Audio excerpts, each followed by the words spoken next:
সকলো ছাত্ৰ ছাত্ৰীকে স্বাগতম জনাইছোঁ মোৰ চেনেল ষ্টাডি আছামিছলৈ আৰু এই চেনেলটোত উপলব্ধ থাকিব ক্লাছ 6ৰ পৰা ক্লাছ 10লৈ সেবা আৰু CBSEৰ অসমীয়া বিষয়ৰ সকলো বিষয়বস্তুৰ লগতে প্ৰশ্ন উত্তৰসমূহ আৰু তোমালোকে যদি মোৰ লগত অসমীয়া পঢ়িবলৈ বিচাৰিছা তেন্তে মোৰ চেনেলটো ছাবস্ক্ৰাইব কৰিবা, লাইক কৰিবা আৰু শ্বেয়াৰ কৰিবা। এতিয়া বলা যাওঁ আমি অসমীয়া পঢ়িবলৈ। ছাত্ৰ ছাত্ৰীসকল পোনপ্ৰথমে মই তোমালোক সকলোকে ইংৰাজী নৱবৰ্ষৰ হিয়া ভৰা ওলগ জনালোঁ আৰু অনাগত দিনবোৰত তোমালোকে যাতে ভালদৰে পঢ়া শুনা কৰি ভৱিষ্যত তোমালোকৰ উজ্জ্বল হয় তাৰেই কামনা কৰিলোঁ। আৰু যিসকল ছাত্ৰ ছাত্ৰীয়ে মোৰ চেনেলটো নতুনকৈ চাইছা তোমালোকে মোৰ চেনেলটো ছাবস্ক্ৰাইব কৰিবা, লাইক কৰিবা আৰু কমেণ্ট কৰিবা যদি মোৰ চেনেলৰ ভিডিঅ'বিলাক কিবা বুজিবলৈ অসুবিধা পোৱা আৰু তোমালোকৰ বন্ধু বান্ধৱীসকলক শ্বেয়াৰ কৰিবা। এতিয়া আহিছোঁ আমি ভিডিঅ'ৰ মাজলৈ। আজিৰ পাঠটি হৈছে সপ্তম মানৰ অংকুৰণৰ পাঠ নং 13 প্ৰাকৃতিক দুৰ্যোগ।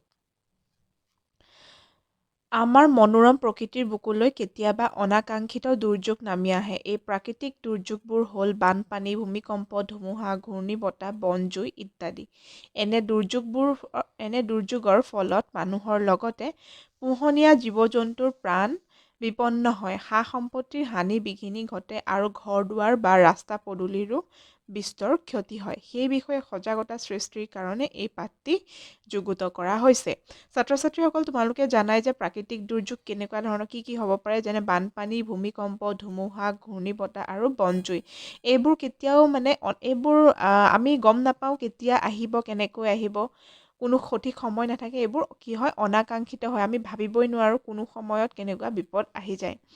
গতিকে সেই প্ৰাকৃতিক দুৰ্যোগবিলাক অহাৰ কাৰণে আমি যিবিলাক সজাগতা অৱলম্বন কৰিব লাগে সেই সজাগতাৰ সৃষ্টিৰ কাৰণে এই পাঠটি আমাক পঢ়িবলৈ দিছে।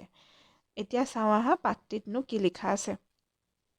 প্ৰাকৃতিক দুৰ্যোগসমূহৰ ভিতৰত ভূমিকম্প বা ভূঁইকঁপ অন্যতম। ভূমিকম্পৰ আন এটা নাম হৈছে ভূঁইকঁপ। ই এক ভয়ানক প্ৰাকৃতিক দুৰ্যোগ যিয়ে নিমিষতে হাজাৰজনৰ প্ৰাণ কাঢ়ি নিব পাৰে। চহৰ নগৰ ধ্বংস কৰি ঘৰ-দুৱাৰ ভাঙি চুৰমাৰ কৰে। এইদৰে ভূমিকম্পই প্ৰাণী জগতৰ অশেষ ক্ষতি সাধন কৰে। ভূমিকম্প আহিলে বহুতো ক্ষয় ক্ষতি হয়, ঘৰ-দুৱাৰ ভাঙে, জীৱ-জন্তুৰ প্ৰাণহানি হয়, মানে ভূমিকম্পই সকলোবোৰ ধ্বংস কৰি পেলায়। পৃথিৱীৰ বিভিন্ন প্ৰচাৰ মাধ্যমে কঢ়িয়াই অনা এক দুঃসংবাদে সকলোৰে মনত শোকৰ ছাপ পেলাইছিল। বিভিন্ন প্ৰচাৰ মাধ্যমে কঢ়িয়াই আনিছিল এক দুঃসংবাদ। সেইটো কি আছিলে? ভূমিকম্প। সেই দিনটো আছিল 2001 চনৰ 26 জানুৱাৰী। গণতন্ত্ৰ দিৱসৰ উৎসৱত মতলীয়া হৈ থকা অজস্ৰ মানুহক এক প্ৰবল জোকাৰণিয়ে পলকতে নিঃশেষ কৰি দিলে। ধ্বংসস্তূপত পৰিণত হ'ল হাজাৰ হাজাৰ অট্টালিকা আৰু নিমাখিত প্ৰাণী। পুৱাৰ সূৰ্যৰ কোমল পোহৰক অন্ধকাৰলৈ ৰূপান্তৰিত কৰি প্ৰকৃতিয়ে এই ধ্বংসলীলাৰ সৃষ্টি কৰিছিল। এই দিনটো তোমালোকে মনত ৰাখিবা কোনটো দিনত হৈছিলে, 2001 চনৰ 26 জানুৱাৰী। গুজৰাট ৰাজ্যৰ ভুজ অঞ্চলত হৃদয় বিদাৰক এই ঘটনাই পৃথিৱীৰ সকলোকে মৰ্মাহত কৰিছিল। কোন জেগাত হৈছিলে? গুজৰাট ৰাজ্যৰ ভুজ অঞ্চলত। এই বিপৰ্যয়ৰ সময়ত সহায়ৰ হাত প্ৰসাৰিত কৰি বিশ্বৰ সকলো দেশ আগবাঢ়ি আহিছিল। তেতিয়া কি হৈছিল? সকলো ধ্বংস হৈ যোৱাৰ বাবে বিশ্বৰ যিমান কেইখন দেশ আছে সকলো দেশ সেই গুজৰাটৰ ভুজ অঞ্চলটোক সহায় কৰিবলৈ আগবাঢ়ি আহিছিল। অসমতো 1897 চনত প্ৰলয়ংকাৰী ভূমিকম্পই এটা ধ্বংসলীলা চলাইছিল। এই ভূমিকম্পৰ উৎপত্তি স্থল আছিল খাচিয়া জয়ন্তীয়া পাহাৰ। তোমালোকে নাম শুনিছা নিশ্চয়। বৰ্তমান কামৰূপ জিলাৰ বনভোজৰ অন্যতম আকৰ্ষণৰ স্থলী চানডুবি বিল আচলতে এসময়ত পাহাৰ আছিল। কি আছিলে? চানডুবি বিলৰ নাম সকলোৱে শুনিছা, জানাই, গৈছাও কিছু। এই বৰভূঁইকঁপতে ই এখন বিলত পৰিণত হ'ল। চানডুবি আচলতে কি আছিলে? বিল নাছিলে। যেতিয়া ভূমিকম্প আহিছিলে তাৰ ফলতহে বিললৈ পৰিণত হ'ল। ভূঁইকঁপৰ ফলত কেইবাখনো পাহাৰ লাহে লাহে তললৈ গৈ চানডুবি বিলৰ সৃষ্টি হৈছিল। 1950 চনৰ ভূমিকম্পই গছ-গছনিৰে ভৰপূৰ অৰুণাচল পাহাৰত বিশাল অংশ খহাই বৰ-লুইতৰ বুকু বাম কৰি পেলাইছিল। ফলত অসমত প্ৰলয়ংকাৰী বানপানী হৈছিল আৰু বহুত নদীৰ গতিপথ সলনি হৈছিল। 1950 চনৰ ভূমিকম্প ক'ত হৈছিল? অৰুণাচল পাহাৰত। আৰু 1897 চনত ক'ত হৈছিলে খাচিয়া জয়ন্তীয়া পাহাৰ, আৰু 2001 চনত হৈছিলে 26 জানুৱাৰী। এই তাৰিখ চনকেইটা মনত ৰাখিবা। ভূমিকম্প এটা ভয়াৱহ প্ৰাকৃতিক দুৰ্যোগ। বিজ্ঞানীসকলে অহৰহ প্ৰচেষ্টা চলায়ো ভূমিকম্পৰ দৰে প্ৰাকৃতিক দুৰ্যোগসমূহৰ নিৰাময়ৰ নিশ্চিত উপায় আজিলৈ উলিয়াব পৰা নাই, কিয়নো এই দুৰ্যোগৰ আগজাননী দিব পৰাকৈ কোনো সঠিক উপায় এতিয়ালৈকে উদ্ভাৱন হোৱা নাই। ভূমিকম্প এনে এটা প্ৰাকৃতিক দুৰ্যোগ যিটোৱে সকলো ধ্বংসস্তূপত পৰিণত কৰে, কিন্তু সেই দুৰ্যোগটো বিজ্ঞানীসকলে এতিয়াও মানে সেই দুৰ্যোগটো নাহিবৰ কাৰণে তেওঁলোকে সঠিক উপায় উদ্ভাৱন কৰিব পৰাই নাই। অৱশ্যে ভূমিকম্পৰ প্ৰৱণতা থকা অঞ্চলসমূহ তেওঁলোকে চিহ্নিত কৰিছে।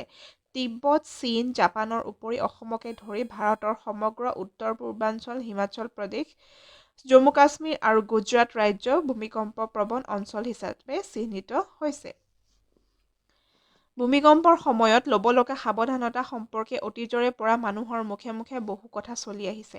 বৰ্তমানেও এই সাৱধানতা সম্পৰ্কে বিভিন্ন উপায়েৰে মানুহক সজাগ কৰি থকা হৈছে। চৰকাৰৰ দুৰ্যোগ ব্যৱস্থাপনা বিভাগে বিভিন্ন ধৰণে ফলক আঁৰি, দূৰদৰ্শন, ছপা মাধ্যম আদিৰ যোগে ভূমিকম্পৰ সময়ত ল'ব লগা সাৱধানতা সম্পৰ্কে ৰাইজক সজাগ কৰে। কি কৰিছে, ভূমিকম্পটো মানে নাহিবলৈ আমি তাৰ কোনো বিজ্ঞানীসকলে তাৰ কোনো উপায় উলিয়াব নোৱাৰিলে, যিহেতু ভূমিকম্প অহাৰ সময়ত যিখিনি সাৱধানতা আমি অৱলম্বন কৰিব লাগে নিজকে ৰক্ষা কৰিবলৈ, সেই সাৱধানতাৰ বিষয়ে কি কৰিছে, চৰকাৰৰ ফালৰ পৰা দুৰ্যোগ ব্যৱস্থাপনা বিভাগে কিছুমান এডভাৰটাইজমেণ্ট, ফলকাৰী কিছুমান এডভাৰটাইজমেণ্ট টিভিত আজি নিউজত দি পেলাই কি কৰিছে, ভূমিকম্পৰ সময়ত ল'ব লগা সাৱধানতা সম্পৰ্কে ৰাইজক জনাইছে। ভূমিকম্পৰ সময়ত ল'ব লগা সাৱধানতা সম্পৰ্কে তোমালোকেও জানি লোৱা। ভূমিকম্পৰ সময়ত মুকলি ঠাইলৈ ওলাই আহিব লাগে। পকী ঘৰ বা বহুমহলীয়া অট্টালিকাৰ ভিতৰত থাকিলে বিচনা বা মেজৰ তলত আশ্ৰয় ল'ব লাগে। বহুমহলীয়া অট্টালিকাত থকা লোকসকলে কোঠাৰ চুকৰ স্তম্ভৰ কাষত আশ্ৰয় ল'ব লাগে। ভূমিকম্পৰ সময়ত লিফ্ট, অট্টালিকাত উঠা-নমা বিদ্যুৎ চালিত যন্ত্ৰ, মানে লিফ্টটো মানে বুজাই দিছে অসমীয়াত, আদিৰে উঠা-নমা কৰিব নালাগে। ঘৰৰ মূল বিজুলী সংযোগ বিচ্ছিন্ন কৰি দিব লাগে। ডাঙৰ গছৰ তলত আশ্ৰয় ল'ব নালাগে। জোকাৰণিৰ নকমালৈকে একে ঠাইতে থাকিব লাগে। জোকাৰণি যেতিয়ালৈকে নকমে তেতিয়ালৈকে আমি সেই ঠাইটুকুৰৰ পৰা গুচি আহিব নালাগে। এনেধৰণেৰে সাৱধানতা অৱলম্বন কৰিলে ভূমিকম্পৰ ফলত হ'ব পৰা মানুহৰ ক্ষয় ক্ষতিৰ পৰিমাণ কিছু কমিব।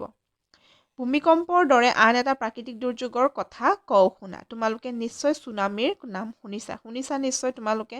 ভূমিকম্প সাগৰতো হয়। ভূমিকম্পটো সাগৰত হয়। সাগৰত হোৱা ভূমিকম্প আগ্নেয়গিৰি উদগীৰণ আৰু সমুদ্ৰগৰ্ভৰ আলোড়নৰ কাৰণে পানীৰ ওপৰত সৃষ্টি হোৱা প্ৰবল ঢৌক চুনামী বুলি কোৱা হয়। এইটো মনত ৰাখিবা, চুনামী কাক বোলে।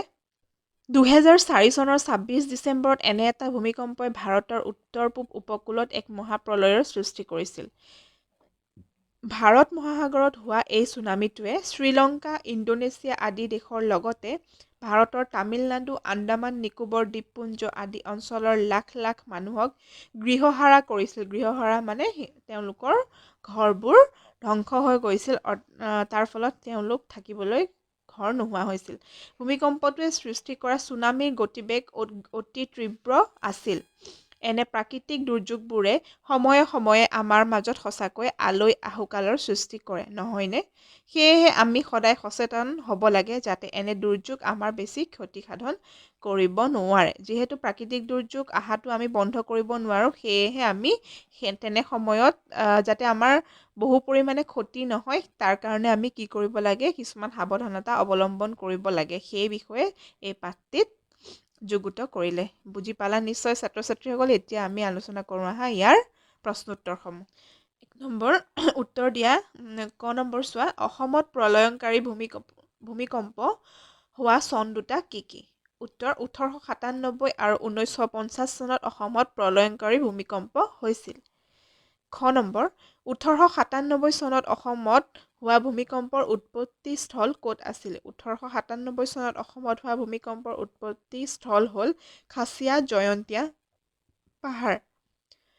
গ নম্বৰ 2001 চনৰ 26 জানুৱাৰীত ভাৰতৰ কোন ৰাজ্যত ভূমিকম্প হৈছিল? উত্তৰ 2001 চনৰ 26 জানুৱাৰীত ভাৰতৰ গুজৰাট ৰাজ্যৰ ভুজ অঞ্চলত হৈছিল। কোন চনৰ ভূমিকম্পটোৰ পৰা অসমত বানপানীৰ প্ৰকোপ বাঢ়িল? উত্তৰ 1950 চনত হোৱা ভূমিকম্পটোৰ পৰা অসমত বানপানীৰ প্ৰকোপ বাঢ়িল। 2 নম্বৰ তলৰ প্ৰশ্নকেইটা আলোচনা কৰি উত্তৰ লিখা। চানডুবি বিল কেনেকৈ সৃষ্টি হ'ল? উত্তৰ 1897 চনত হোৱা ভূমিকম্পটোতে এই পাহাৰ চানডুবি বিললৈ পৰিণত হ'ল। খ নম্বৰ 1950 চনত ভূমিকম্পৰ ফলত অসমত কি কি পৰিৱৰ্তন হৈছিল? উত্তৰ 1950 চনত ভূমিকম্পৰ ফলত অসমত বানপানীৰ প্ৰকোপ বাঢ়িল আৰু বহুত নদীৰ গতিপথ সলনি হৈছিল। এই বৰ ভূমিকম্পতেই গছ-গছনিৰে ভৰপূৰ অৰুণাচল পাহাৰৰ বিশাল অংশক সহায় বৰ-লুইতৰ বুকু বাম কৰি পেলাইছিল। গ নম্বৰ চুনামি কি? উত্তৰ সাগৰত হোৱা ভূমিকম্প, আগ্নেয়গিৰি উদগীৰণ আৰু সমুদ্ৰগৰ্ভৰ আলোড়নৰ কাৰণে পানীত ওপৰত সৃষ্টি হোৱা প্ৰবল ঢৌক চুনামি বুলি কোৱা হয়। ঘ নম্বৰ ভাৰতবৰ্ষত কেতিয়া আৰু কোন কোন ঠাইত চুনামিয়ে প্ৰভাৱ পেলাইছিল? উত্তৰ ভাৰতবৰ্ষত 2004 চনৰ 26 ডিচেম্বৰত এটা ভূমিকম্পই ভাৰতৰ পূব উপকূলত এক চুনামিৰ সৃষ্টি কৰিছিল। এতিয়া চোৱা ভাষা অধ্যয়ন ব্যৱহাৰিক ব্যাকৰণ ব্যাকৰণ বিষয়ক কিছু প্ৰশ্ন। তলত দিয়া শব্দকেইটাৰে বাক্য সাজি কোৱা আৰু লিখা। পাহাৰ এখনে ঠাই এখনৰ সৌন্দৰ্য বঢ়ায়। ছাত্ৰ ছাত্ৰীসকল এই বাক্য ৰচনাসমূহ তোমালোকে নিজৰ মনৰ মতে নিজৰ ইচ্ছা অনুসৰি লিখিব পাৰা। খালি বাক্যটো সুন্দৰ আৰু শুনিবলৈ শুৱলা হ'ব লাগিব। বনভোজ কালিলৈ ৰামহঁত বনভোজ খাবলৈ যাব। চানডুবি বিল এসময়ত পাহাৰ আছিল। আনন্দ ল'ৰাবিলাকে আনন্দ মনেৰে খেলি আছে। আতংক কৰোনা মহামাৰীৰ ফলত গোটেই বিশ্বত আতংকৰ সৃষ্টি হৈছে। ভূমিকম্পই মানুহৰ ক্ষয় ক্ষতি সাধন কৰে। উদাহৰণৰ দৰে শব্দ গঠন কৰা আৰু অৰ্থ জানি লোৱা। সাৱধানতা মানে দন্ত্য ত আকাৰ আখৰটো লগাই দিছে। উদাহৰণটো দি দিছে সাৱধানতা, বিচ্ছিন্নতা, বিভিন্নতা, বিশালতা, প্ৰসাৰতা। ছাত্ৰ ছাত্ৰীসকল এতিয়া 5 নম্বৰ প্ৰশ্নটি চোৱা। তলৰ বাক্যকেইটাৰ পৰা অব্যয় পদবোৰ বিচাৰি উলিয়াই লিখা। অব্যয় পদ কাক বোলে তোমালোকে জানাই নিশ্চয়। ইয়াতে ফৰিদা, হেৰা, মনু তুমি কেনেকৈ যাবা? এই বাক্যটিৰ অব্যয় পদ হৈছে হেৰা।